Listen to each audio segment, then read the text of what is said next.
Et bonsoir à tous. Alors, je reprécise encore une fois. Donc, je suis dehors. Je suis pas à la lumière. On peut dire ça comme ça. Pour les prochaines vidéos plus structurées sur la chaîne. Donc ça, c'est vraiment en termes d'information que je le précise. Je me mettrai à visage découvert. C'est pas que je veux me cacher, mais disons que en ce moment, je préférais prendre du retrait sur ma présence publique à travers les vidéos. Donc, je suis souvent inspiré le soir en ce moment. Et quand je suis inspiré, ben, je préfère faire une vidéo à chaud plutôt que de la faire devant un écran, devant l'ordinateur. Alors je vais expliquer pourquoi, parce que mine de rien, ça peut paraître insignifiant, mais pour ceux qui font des vidéos comme ça peut leur faire écho.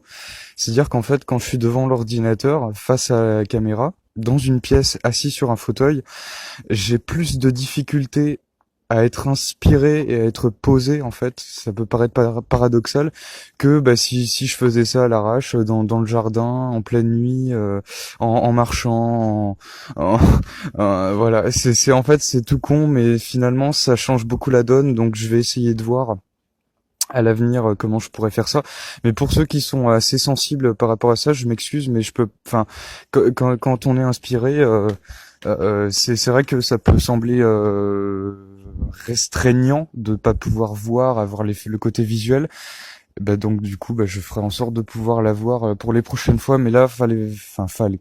Je voulais vraiment faire une vidéo pour déjà parler un peu de ressentis que on a pu avoir de notre côté ces derniers jours. Donc ça se compte aussi en semaines, avec ce qui se passe de façon globale, que ce soit dans la dimension interne, intérieure, et même les comptes rendus qu'on peut faire dans ce qu'on observe, avec ce qui se passe autour de nous, avec les gilets jaunes, avec l'avancée aussi des agendas. Quand je dis l'avancée des agendas, je parle bien évidemment de que ce soit des agendas dits de l'ombre, ou des agendas qu'on pourrait appeler lumière, même si j'aime pas trop ce terme parce que c'est des termes très génériques, mais bon, ça illustre quand même la chose, donc c'est le principal.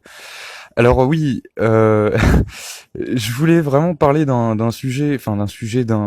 aspect qui me tenait vraiment à cœur, particulièrement en ce moment, à savoir donc une phase qui est dans laquelle on pourrait dire ça comme ça, qui semble vraiment très très importante pour tout ce qui pourrait suivre dans les années à venir et dans les mois à venir. Déjà à commencer sur le plan individuel. Parce que quand on dit individuel, bien évidemment, faut pas s'imaginer que c'est genre j'en ai que pour ma pomme, c'est pour ma gueule et le reste les autres se débrouilleront, parce que de toute façon, ce qu'on appelle individualité au sens intérieur du terme est directement en écho en fait avec le résultat collectif. Donc quand il y a quelque chose de d'intérieur qui s'incarne et qui se crée, en termes de pensée, en termes d'intention, bah, si c'est une seule personne qui va avoir cette intention-là fixée et focalisée, forcément que le poids et la répercussion que ça aura dans le collectif, bah, ça va être dérisoire. Mais quand de toute façon, on n'apprend rien hein, quand on dit tout ça, mais quand ça prend de l'ampleur et qu'il y a des milliers et des milliers de personnes qui alimentent et qui entretiennent justement des idées ou des points de focalisation communs, bah là ça commence à se dessiner sur une toile, et c'est un peu justement dans cette phase dans laquelle on est sur le plan donc global et humain en tant que civilisation, en parlant bien sûr après de tout ce qui touche à l'aspect géopolitique, à l'aspect aussi de certaines manipulations qui sont faites et qu'en fin de compte chacun reproduit à différents degrés quotidiennement, inconsciemment ou consciemment. Donc pourquoi? Parce qu'en fait, si on regarde et qu'on prend du recul et que donc on observe par exemple en prenant un exemple très classique avec le gouvernement, donc qui de plus en plus, bah, pour les gens, c'est évident qui prolifèrent des mensonges des mensonges dans leur intérêt, c'est-à-dire qu'ils vont déformer une situation ou arranger justement des opinions, ou des opinions ou des visions des choses, pour pouvoir donc amener justement dans telle ou telle direction, pour que justement ça leur en soit bénéficiant. Et ça, c'est de plus en plus visible. C'est pour ça qu'on parle d'une période justement de mise en lumière, et que tout ce qui était auparavant occulté ou dans l'ombre, ben justement se voit de plus en plus avec clarté. Et c'est pour ça que c'est vraiment une période importante, parce que plus on avance vers cette mise en lumière, et plus les conséquences de nos actes, que ce soit en pensée ou intérieur, ben, sont de l'ordre de notre pleine responsabilité. Parce que plus on a conscience des choses que l'on traverse, que l'on vit, ou que l'on ou que l'on intègre, ou que l'on souhaite aux autres, ou que l'on veut faire, ben en fait plus on est responsable en fait des conséquences. Ça veut pas dire que celui qui fait les choses par inconscience, il est moins responsable que celui qui en a conscience, mais c'est pour ainsi dire que plus on en a conscience, ben plus on est libre de ce qu'on pourrait appeler le libre arbitre, parce que le libre arbitre qui est utilisé à tort et à travers, finalement, le sens qui pourrait honnêtement le plus s'en rapprocher, ce serait d'avoir conscience, quand on va vivre une situation, de pouvoir emprunter tel ou tel chemin pour arriver à tel ou tel résultat. Et ça, c'est un peu l'élément libre arbitre qu'on pourrait introduire dans nos vies et dans ce qu'on vit en permanence, c'est que à chaque fois que l'on vit une situation quelle qu'elle soit, on est souvent confronté à une orientation que notre conscience prend justement en fonction de notre façon de penser, de notre façon de voir les choses. Et en fait, tout ce système de croyances, toute cette structure en fait qui nous compose, elle va avoir directement une influence. C'est même plus qu'une influence, c'est une omniscience dans le résultat. Et pour ceux qui posent la question, il dit oui, on te voit pas, t'es où, nanana, comme je l'ai déjà précisé, si on me voit pas, c'est normal. Là, je suis pas en caméra. En caméra orientée vers mon visage, je suis en caméra orientée en face. Donc là, voilà. Je l'ai pas réglé avant la vidéo et je voulais vraiment la faire directement. Donc c'est tant pis. Vous inquiétez pas, j'ai le visage en bonne santé malgré tout. Donc on continue. Et donc je veux pas perdre le fil quand même. Donc pour revenir à cette histoire de libre arbitre. Donc pourquoi en fait on précise autant cette importance du libre arbitre, c'est que quand on est confronté dans une situation collective où on a une implication même minime en fait sur le résultat, à savoir la vie politique et la vie en communauté, enfin pas communauté restreinte dans le sens en mode hobbit, mais en mode collectif en fait, c'est-à-dire qu'un pays, une nation, et en fait dans cette nation chacun va avoir un corps dans lequel il va intégrer pour pouvoir apporter justement sa graine dans ce pays même, et finalement cet aspect-là, il est assez important, parce qu'en tant qu'expérience humaine, quand on est sur cette planète et quand on vit parmi les autres, il y a alors je vais essayer de trouver les mots les plus justes et les plus faciles à comprendre pour expliquer ça, mais disons que quand on est quand on est intégré dans une dimension collective, on a une responsabilité. Alors bien sûr, on va pas aller gueuler auprès d'un enfant de 2 ans de lui dire ouais, t'es responsable de la planète, t'es responsable absolument de ce que tu dois faire, même si certains diront oui, mais non, mais quand même. Mais si on dit ça, c'est surtout que effectivement ça dépend de la capacité de la conscience de la personne d'intégrer certaines choses qu'elle pourrait comprendre. Donc forcément, si on n'est pas apte ou en mesure de comprendre quelque chose à l'instant T, forcément que on va se déresponsabiliser naturellement de ce qui nous concerne. Donc c'est là où c'est important, c'est que forcément ça induit un processus justement de réinformation, de connaissance. Là on parle vraiment de connaissance. Comme on dit vulgairement, la connaissance, c'est la liberté. Enfin, disons que la conscience, la connaissance, c'est ce qui libère plus ou moins. Après, ça a aussi ses limites, comme ceux qui se noient en fait dans cet océan d'informations et qui finit par être plus contre-productif que productif dans le résultat. Donc, c'est là où c'est tout un équilibre en fait à entretenir et à maîtriser, et non pas contrôler, parce que beaucoup de gens, malgré de bonne foi, bien sûr, parlent de contrôle, en fait, contrôle d'émotions. Je contrôle ma vie, je contrôle mes émotions, je contrôle ces choses-là, mais en fait, c'est même pas une question de contrôle, c'est une question surtout de maîtrise. En fait, quand on parle de maîtrise, si on décèle vraiment le sens, ça prend vraiment un sens plus juste quand on parle vraiment d'équilibre, parce que ça n'induit pas justement un contrôle acharné sur un aspect plutôt qu'un autre, ou sur ma vie ou quoi que ce soit, mais plus une danse rythmée en fait, avec la justesse de ce qu'on peut intégrer à l'instant T. Et ça fait absolument toute la différence.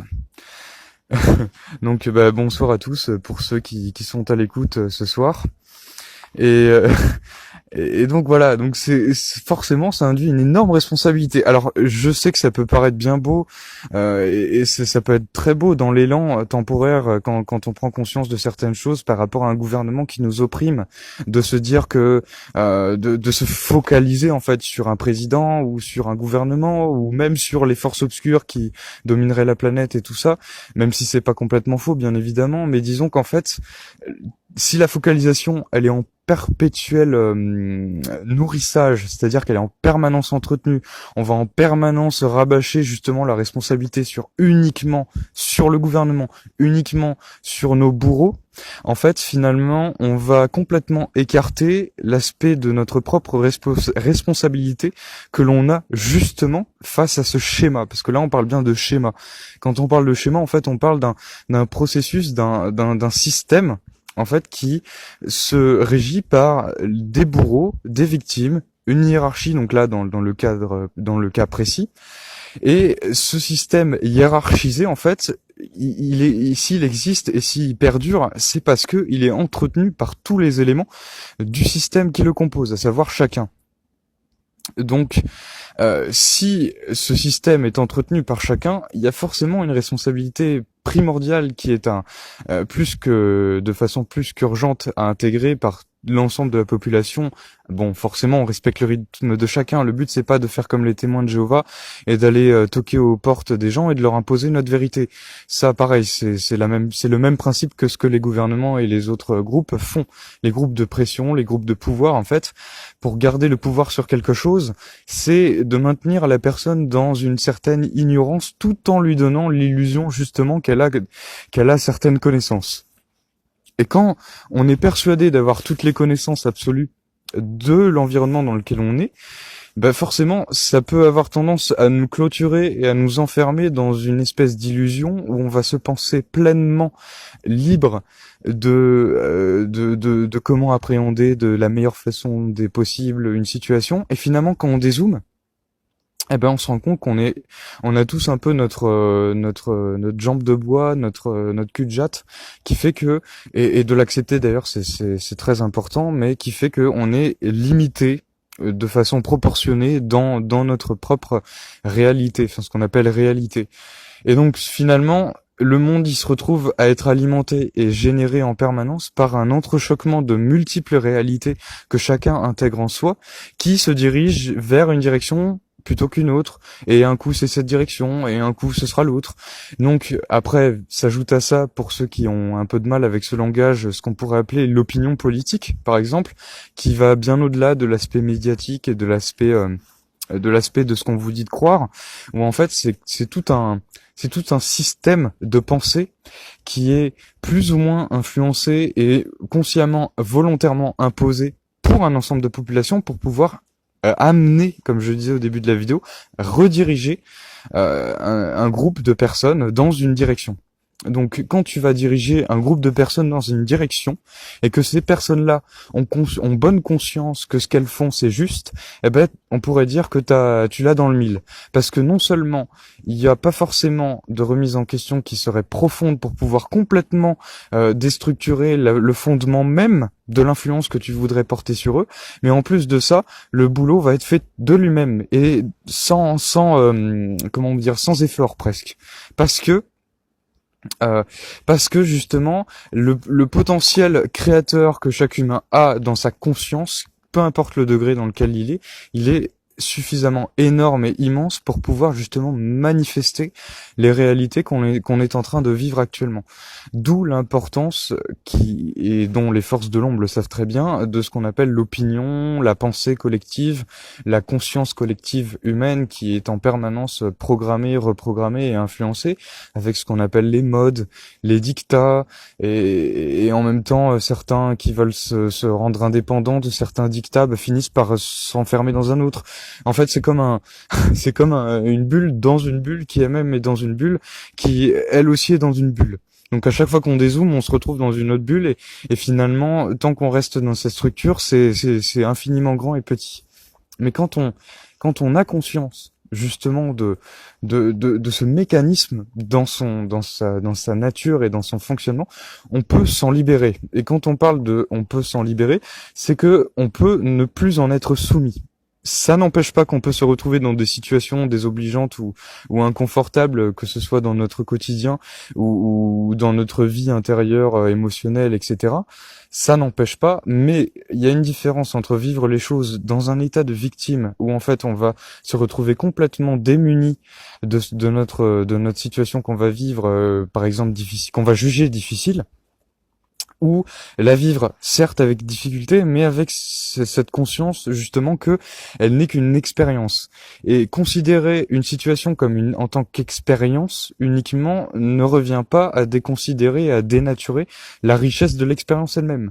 C'est-à-dire genre vu que c'est qu'une expérience, je m'en branle totalement. Si mamie Jackie 64 ans crève à côté de moi, je m'en fous parce que c'est qu'une coquille qui abrite un vécu. Voilà. Il y a tout ça, c'est toute une œuvre de rééquilibrage au fur et à mesure de trouver la juste mesure en chaque chose. Et c'est pour ça qu'on parle en fait de justesse, d'harmonie dans tout ce qu'on pourrait faire, dans tout ce qu'on pourrait penser, etc. Et donc, ce qui se passe en ce moment, c'est vraiment important parce il y a une énorme il y a une énorme prise de conscience. Il y a aussi un ras-le-bol, hein, parce que un ras-le-bol induit forcément une certaine prise de conscience. C'est-à-dire j'ai marre de quelque chose, tiens j'en ai tellement marre que je commence à essayer enfin c'est même pas essayer, mais je commence à remettre en question en fait cette expérience dont j'en ai ras-le-bol. Et c'est un peu ce qui se passe donc forcément avec l'exemple des gilets jaunes et de la population qui commence à se poser sérieusement des questions sur l'authenticité et la justesse la justesse illusoire, hein, bien sûr, du système politique. Mais forcément, quand on grandit et quand on est bercé depuis la naissance par le fait que la politique et les médias, sans rire et sans exagérer, c'est la vérité. Les autorités et les experts, donc en sciences, les experts en politique, les experts de je sais pas quoi, les experts de trucs mûches, les experts de vos fesses aussi, ils sauront toujours mieux que vous. Et en fait, finalement, on classifie les choses, on les décante. Comme en chimie, on va séparer les choses entre elles pour toujours faire en sorte que les choses soient hiérarchisées. Et donc, si elles sont hiérarchisées, telle personne à tel degré aura plus de pouvoir d'influence que telle personne à tel degré. Et ça, de toute façon, c'est des illusions. C'est ce qu'on appelle la hiérarchie au sens brut du terme.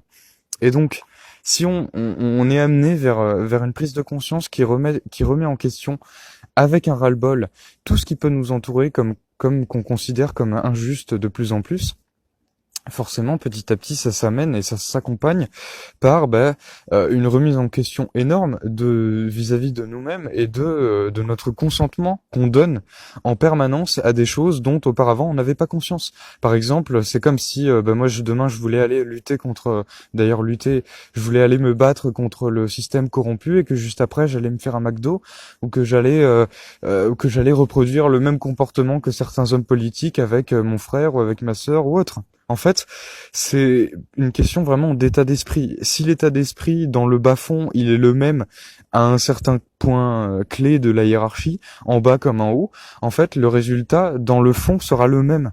Donc c'est pour ça que si on remet en question quelque chose, c'est important d'arriver à trouver un équilibre en soi quand on va remettre quelque chose en question et vis-à-vis de donc en soi et à travers ce qu'on désigne.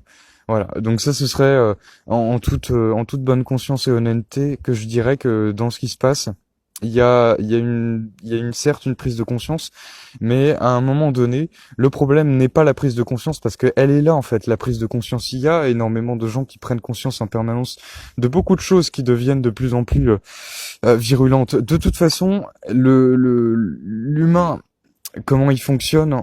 finalement, et dans son comportement actuel, hein, je généralise, mais ça peut pas durer des décennies. C'est-à-dire que, de base, s'il continue comme ça, au rythme qu'il a actuellement, il va finir par s'autodétruire. Si on prend le principe où il reste comme ça pendant des dizaines et des dizaines d'années, dans sa course folle pour l'accumulation de ce qu'il pourrait posséder, sans caricaturer, sans exagérer, bien évidemment, mais dans l'état d'esprit permanent où on va chercher à, en fait, consommer la vie, plutôt que d'arriver à la vivre pleinement à sa juste valeur.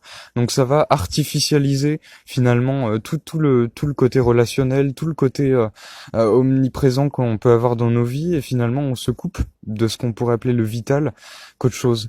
Et c'est pour ça que d'ailleurs la nature, elle a un rôle super important à jouer pour l'équilibre de l'humain, parce qu'elle lui permet justement de se reconnecter à sa propre partie intérieure. Donc c'est même pas quelque chose de, quand on le dit comme ça, c'est du concret, c'est au sens propre du terme.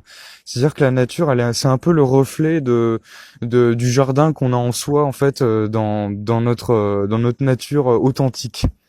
Donc c'est là où elle a un rôle vraiment important. En plus de ça, bah, pour l'équilibre global, hein, de la planète, heureusement il y a la nature de façon générale.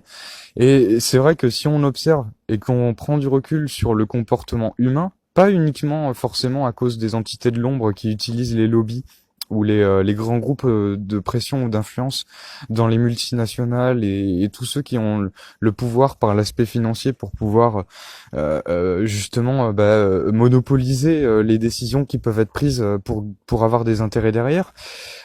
Au-delà de ça, il y a aussi le consentement. Et vu que les gens acceptent d'être des consommateurs lambda qui sont contents d'accueillir la nouveauté, ce culte à la nouveauté et à l'expansion permanente, mais une expansion finalement plutôt réduite dans sa nature, puisque c'est certes une expansion, mais c'est une expansion qui va toujours, comme un truc qui veut toujours grignoter, grignoter, grignoter, qui est jamais rassasié. Et donc cette insatiété, finalement, elle finit plus par ronger la personne que de la rapprocher justement de ce qu'on pourrait appeler l'abondance. Et cette abondance, elle est elle est tellement facile. Vraiment, je le dis sincèrement, elle est tellement facile à l'origine qu'elle en est devenue compliquée parce que justement, il y a eu cet éloignement au fur et à mesure que la personne a évolué dans ce monde, qui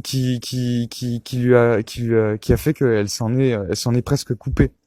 Et donc forcément, si une personne est conditionnée dès la naissance à être coupée d'elle-même, en étant coupée de la nature, en étant coupée de tous les réflexes humains de base qui pourraient justement la rapprocher de ce qu'on pourrait appeler le vivant en tant que tel, hein, et c'est forcément que le résultat et sa psychologie et son comportement, bah, il va être le reflet en fait de tout le conditionnement qu'elle a pu recevoir dans sa vie. Et donc il y a ça aussi qui amène à beaucoup à réfléchir par rapport à comment ça se fait qu'on peut avoir affaire à des personnes qui peuvent sembler inhumaines dans leurs actions. Mais il y a certaines personnes, hein, indépendamment de certains cas où effectivement il y en a qui le font par pure malveillance, ça existe aussi, hein. Mais il y a pas mal de personnes qui sont dans des postes clés d'influence et qui n'ont pas conscience en fait des dégâts qu'elles peuvent avoir justement dans le résultat, parce que justement elles sont tellement isolées dans leur bulle de bien faire, de penser bien faire, de penser elles n'en ont même pas conscience certaines. Donc finalement quand on n'en a pas conscience, on est coupable et en même temps on n'est pas coupable. C'est-à-dire que certes ça fait des dégâts, mais on n'a pas forcément conscience des dégâts. Et donc une des meilleures façons justement dans la vie de pouvoir en prendre conscience quand on est coupé des répercussions qu'on peut avoir sur le monde qui nous entoure, c'est de vivre la situation que l'on a occultée par inconscience en plein dans la figure.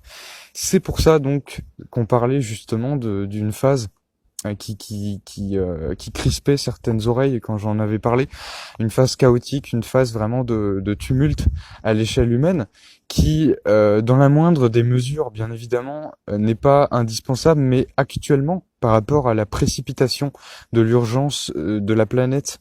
Donc là, je parle pas du réchauffement climatique, attention, parce que ça, on pourrait en parler d'ailleurs. Il y a une grande manipulation derrière ce qu'on appelle le réchauffement climatique, qui est très très bien utilisé justement par les grandes instances pour détourner l'attention de la population de ce qu'on pourrait qualifier des réels problèmes. Mais bon, ça fera l'objet d'autres discussions. Mais non, pour en revenir à, pour en revenir à nos agneaux, c'est cette phase dont on parlait en fait de chaos, elle est dans un principe d'évolution et de transformation. Donc ça ne dépend pas de moi quand je dis ça, ça dépend pas d'une religion, ça ne dépend même pas de prophétie, ça ne dépend même pas de croyance, mais c'est vraiment mathématique en fait. Si en restant vraiment dans le côté pragmatique des choses, c'est d'un point de vue que j'explique mathématique. C'est-à-dire que quand t'as un ensemble d'humains qui sont sur un terrain, à savoir donc planétaire, qui est vivant, hein, la planète qui est vivante, qui respire, qui est sensible aussi. Mais même si c'est pas parce que l'humain ne le voit pas que c'est pas le cas. Et donc, si ce terrain-là, quand t'habites dessus temporairement dans une vie, et que à l'échelle d'une civilisation, tu vas le souiller, tu vas le polluer, tu vas le déséquilibrer, tu vas tout faire pour garder ton confort, en fait, que tu vas chercher à entretenir, sans forcément prendre en considération ce qui t'entoure, que tu vas te retrouver en fait malgré toi dans un monde humain où effectivement il y a des puissants, enfin ce qu'on appelle des puissants qui vont solliciter une certaine naïveté et inconscience de l'humain, de la part de l'humain, dans sa capacité d'autodestruction. Donc là, quand on parle d'autodestruction, c'est vraiment dans son comportement où il se coupe des choses. Se couper des choses, ça revient à la même chose mathématiquement que de dire autodestruction. Et finalement, plus on se coupe de soi-même, plus dans le chemin de l'évolution, on se dirige vers un élément choc qui soit nous enfonce toujours plus bas pour pouvoir toucher le fond, et une fois qu'on touche le fond, ben on peut y rester, hein, on peut racler le fond si on aime bien la merde et si on aime bien la saleté. Il y en a qui finissent par l'apprécier tellement qu'ils ont et là, attention, je parle pas forcément de saleté physique, je parle vraiment de saleté, de bassesse psychique, de bassesse dans les comportements, dans la façon de penser. Et après, ça reste un jugement, hein, ce que je dis, mais c'est pour arriver à l'illustrer. Et cette bassesse-là, finalement, bah, il y en a qui y restent, donc il y en a qui raclent le fond, il y en a même qui font tout pour y rester, parce que c'est finalement devenu leur réalité propre. Et puis il y en a qui vont descendre en flèche, et qui d'un coup, bah, ils vont toucher le fond. Et vu qu'ils vont toucher le fond de façon virulente et brutale, eh ben, ça va créer un élément choc. Donc après, l'histoire ou comment on le vit d'une personne à une autre, ça c'est une autre histoire. D'ailleurs qu'il y a des personnes qui peuvent très bien le vivre et le ressentir comme une énorme occasion de pouvoir grandir et de pouvoir prendre conscience de beaucoup de choses qu'ils n'auraient pas forcément pu prendre conscience auparavant, et d'autres qui vont rentrer dans un mélodrame où ils vont pleurer à la vie, ils vont dire pourquoi moi, c'est injuste, et il y a tous il y a on a tous eu un moment où on a eu ce comportement, que ce soit dans cette vie ou même dans celle-là. Il n'y a aucun mal à ça, mais c'est vraiment des constats, hein, je rappelle. Là, c'est ce qui est désigné en fait, c'est dans la psyché humaine, hein, pas le côté en fait divin du cœur, mais vraiment dans le côté dans la structure de l'humain. Et en fait, l'humain quand il va racler le fond, bah, au bout d'un moment, il y a un élément donc parfois qui n'est pas explicable de façon logique, qui va faire que bah, la personne elle va faire un virage à 180 degrés, à 360 degrés. Elle va avoir en fait une sorte de choc qui va lui faire prendre conscience justement de beaucoup de choses qu'elle aurait pas pu, tout simplement parce que le fait qu'elle vive ce choc, c'est ce qui lui a permis d'en prendre conscience. Donc c'est pour ça que quand on est amené de façon collective, donc là je reviens au sujet principal, à vivre une situation qui peut sembler d'apparence pour notre petite condition humaine difficile, douloureuse. Ah non, c'est terrible ce qui va se passer. Il faut pas que ça arrive. Non, gardons nos habitudes, gardons notre. Je vais grossir le trait, hein, mais gardons notre chère République. Non, surtout, gardons toutes les habitudes que nous avons auparavant. Je ne veux pas mourir, je ne veux pas ci, je ne veux pas ça. Et puis j'aimerais que ce soit comme ci. Non, mais tant qu'on y est, autant faire une liste et on l'envoie à la source, on l'envoie justement à la vie et on verra comment elle va traiter notre liste. Non, ça marche pas comme ça. Heureusement d'ailleurs, parce que si la vie devait céder à tous nos caprices personnels et même égoïstes des fois, ben on serait pas sorti de l'auberge. Déjà que c'est pas tout le temps facile, bah s'il y avait ça en plus, bah merci. Donc heureusement que c'est pas comme ça. Donc c'est-à-dire que des fois il y a des éléments qui sont à traverser et qui ne dépendent pas uniquement de nous et qui, si on les traverse en conscience, bah, ça change du tout au tout. On voit plus l'aspect déconstruction de ce système comme étant une catastrophe. On finit par plus le voir comme une bonne nouvelle qu'autre chose. Ça ne veut pas dire qu'on dénigre tout le côté casse qui peut y avoir dans ces périodes-là, que ce soit au niveau des personnes qui peuvent se retrouver dans des situations, si ce n'est dire bah, des décès, des morts, de façon plus prononcée. Effectivement, bah, pour la condition humaine, c'est relativement traumatisant, plus ou moins. Donc forcément, quand la mort est vue sous cet angle, bah, c'est quelque chose qui effraie, non seulement effraie, mais qui est considéré comme une injustice. Mais qui on est vraiment? Mais qui on est pour juger la mort de quelqu'un comme étant une injustice?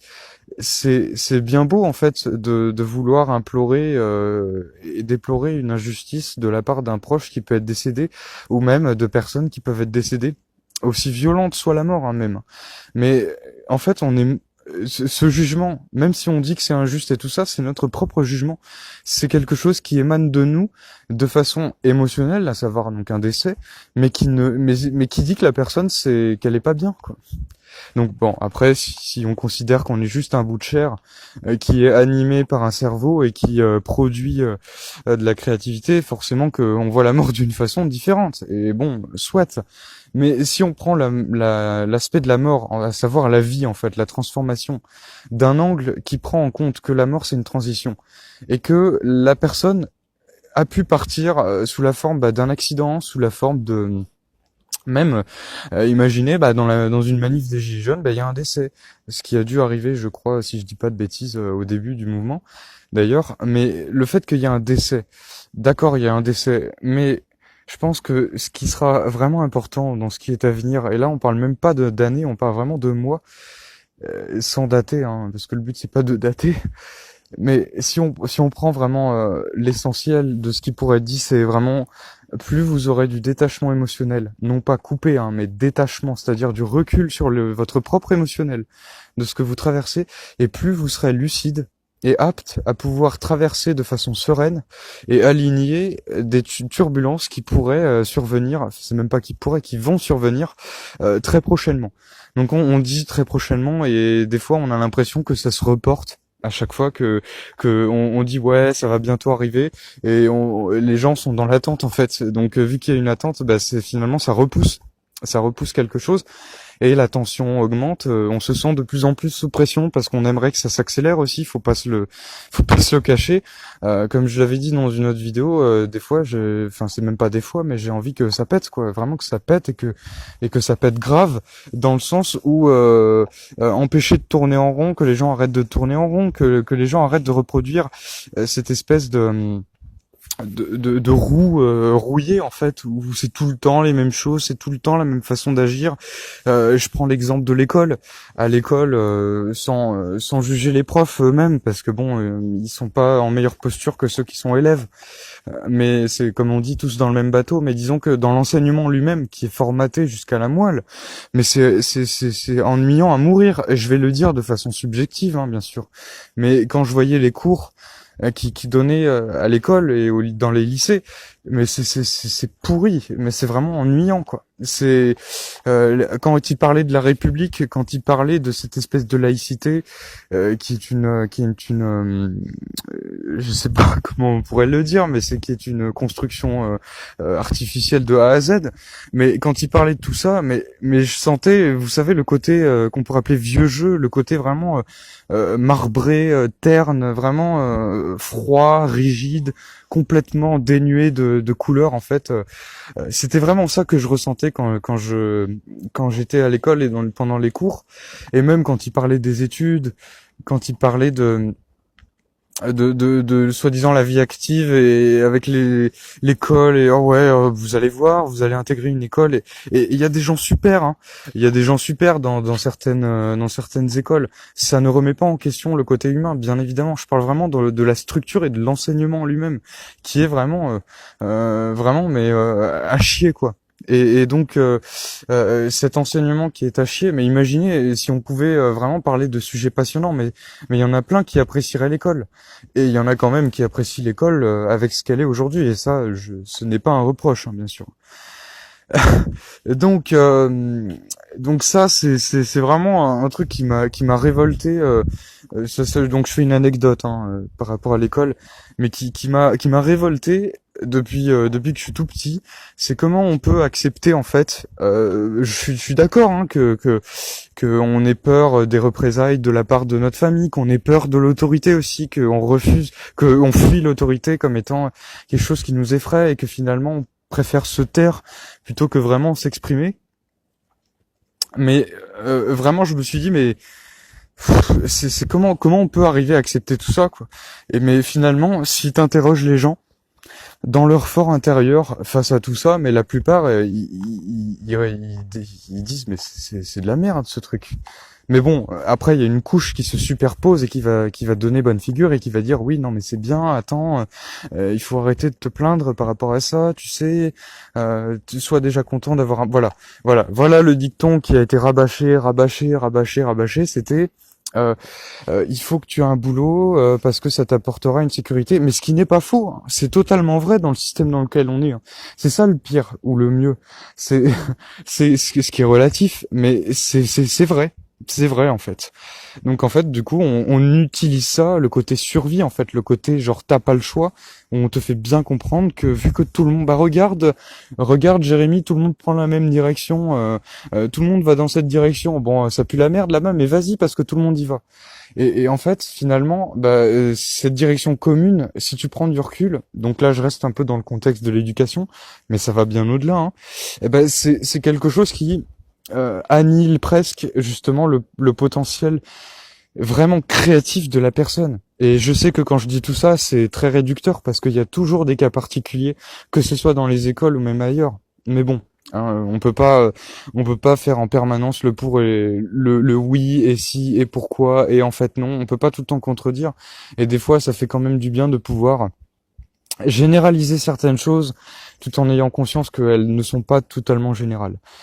Mais voilà, c'était pour vraiment dire par rapport à cette éducation qui finalement a pu formate l'enfant et le jeune adulte qu'il est dans sa condition de futur esclave, je le dis en rigolant, où il va intégrer une bonne vie en société, il va connaître telle personne qui va être dans son quartier, ils vont finir par faire connaissance. Là, j'en parle d'un angle de vue avec recul, et en fait, ça va rendre artificiel toute la condition sociétale de l'individu qui va prendre part à ce système.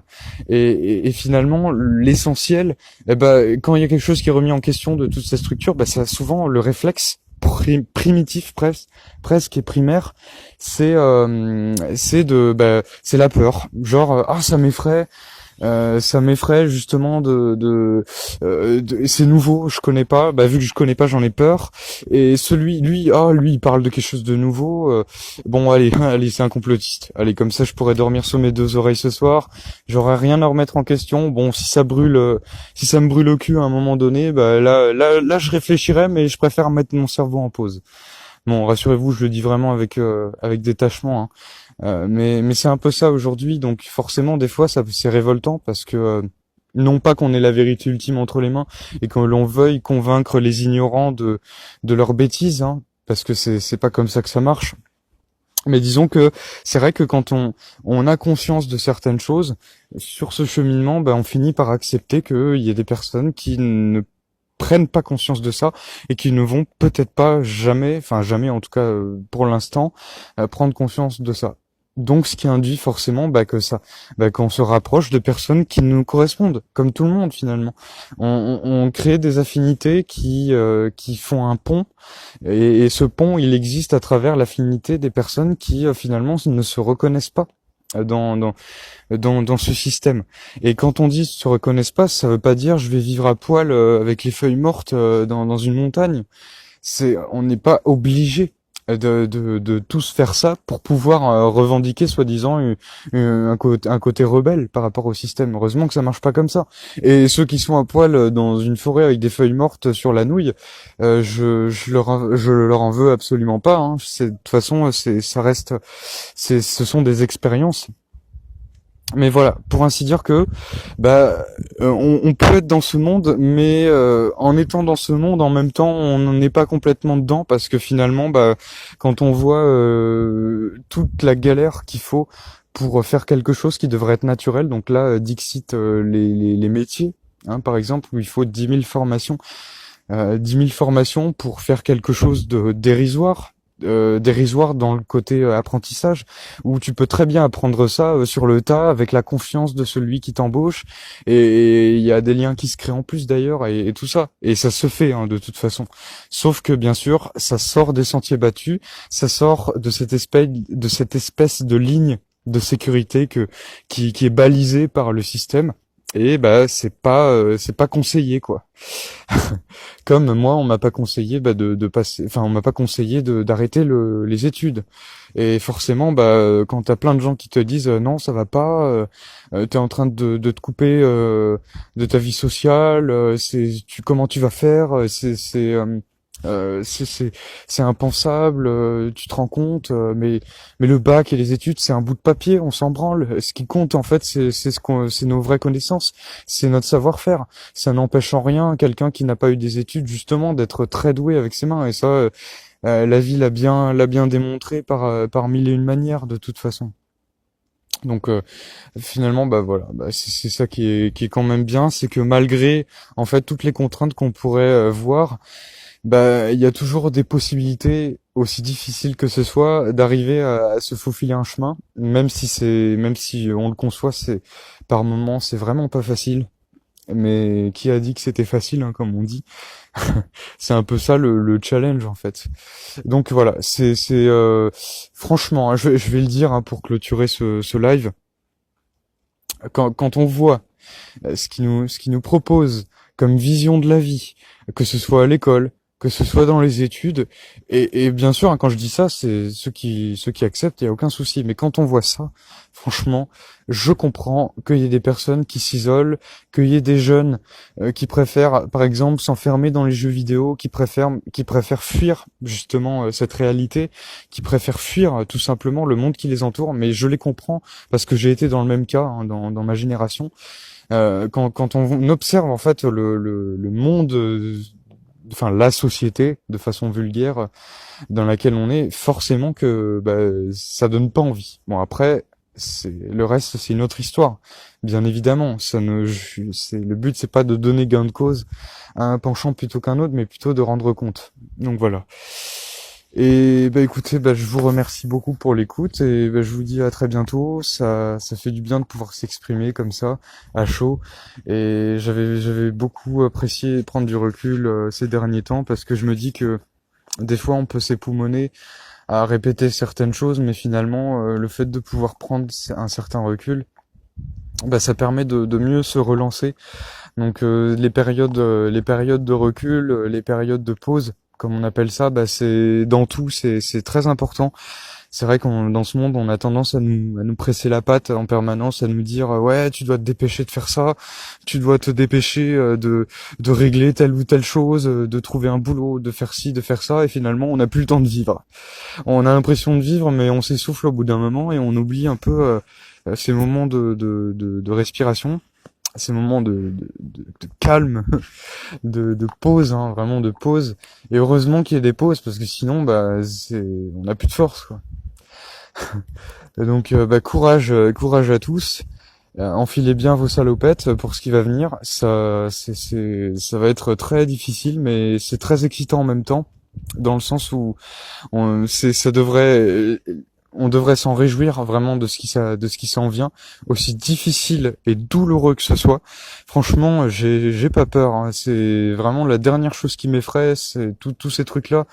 C'est vraiment une réjouissance infinie que de pouvoir enfin que enfin tout ce merdier saute en l'air. Ça fait vraiment du bien. Il y en a marre.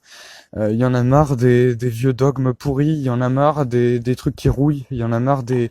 Pas, attention, hein, parce qu'il y a un public âgé qui écoute, pas le côté vieillesse, mais le côté, la rouille intérieure, la rouille psychique, le vieillissement intérieur, dans le sens déclin. Parce il y a des jeunes filles dans des corps de mamie qui écoutent et qui sont des fois, honnêtement, je l'ai observé, mais des fois plus pétillantes que certaines jeunes femmes, et pareil chez les hommes. Donc c'est ça qui est mignon et drôle à la fois, c'est qu'il y a le côté pétillant que j'ai retrouvé parmi j'allais dire le troisième âge. Je sais pas si le troisième âge c'est au-delà de 80 ans, mais mais en tout cas, voilà, il y a de tout, hein, de toute façon, mais ça me fait vraiment plaisir qu'il y ait des personnes, sincèrement, qui soient âgées, terrestrement, on va dire, et qui aient ce côté pétillant et ce côté décomplexé. Franchement, ça fait du bien et ça fait vraiment chaud au cœur parce que ça montre bien que c'est vraiment intemporel. Donc merci à toutes les mamies et les papis et à tout le reste, hein, tout le monde. Hein. De toute façon, c'est pas que les mamies et les papis qui sont privilégiés, heureusement, mais c'est quand je vous parle, je vois pas de différence d'âge finalement quand on parle justement avec des personnes qui sont plus âgées que nous. Donc c'est ça qui est vraiment intéressant. Enfin intéressant. Moi je me répète. Hein. Et puis merde. Mais bon, voilà. Allez, pour clôturer, je disais donc, je, je disais donc que c'est vraiment réjouissant que ça pète. Donc plus ça va péter et plus dans le bon sens, hein, bien sûr. Et plus finalement il y aura de possibilités de pouvoir de plus en plus intervenir pour ce qu'on est venu faire dans cette vie. Alors je vous remercie à tous et je vous dis à très bientôt. Et je vous embrasse et à très bientôt. Au revoir.